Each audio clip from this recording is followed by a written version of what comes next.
Hello and welcome to another episode of Laptop Retrospective, and today I'm going to teach you how to repair some damage to a membrane keyboard. So membrane keyboards consist primarily of essentially four pieces. There we go. So three of the pieces are currently missing on this. We've got the membrane here, which is intact, which is good. We have like this silicone nipple, for lack of a better word, the switch, and then the keycap. Now, if this silicone nipple is missing, like it is on this one, you can replace the switch and the keycap and nothing will happen.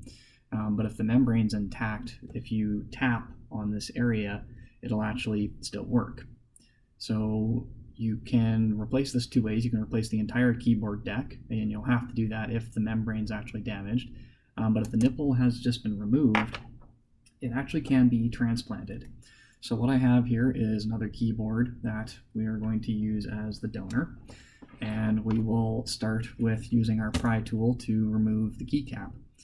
Now when we remove the keycap, we want to go in just on the edge, pop it, grab it, and then lift with the fingernail. There's a small metal tab just here on the right hand side to make this process pretty easy to remove, and bend it out slightly.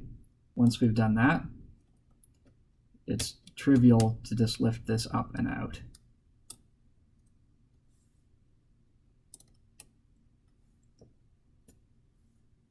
And then if we want to, we can just go in and bend that straight back up. No harm done. The next part will require a scalpel and some careful cutting. So we're going to go in just underneath and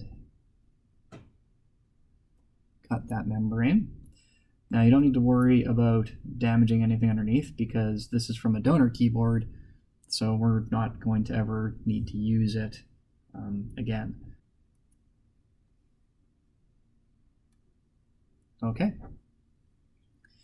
and we've now got our donor piece. So the first thing that we're going to do is take the switch and drop that in, hooking it on the top like that, and just guiding it into place. Once we're happy with the positioning of that, we can go ahead and take the nipple that we've surgically removed and place it in the center. Make sure that's lined up. Take the keycap and click it back into place, and we are done. We have successfully transplanted a membrane, a key switch, and the keycap.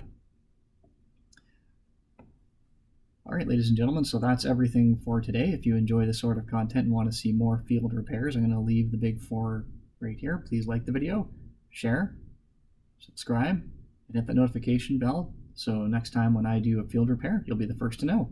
And I'll see you later.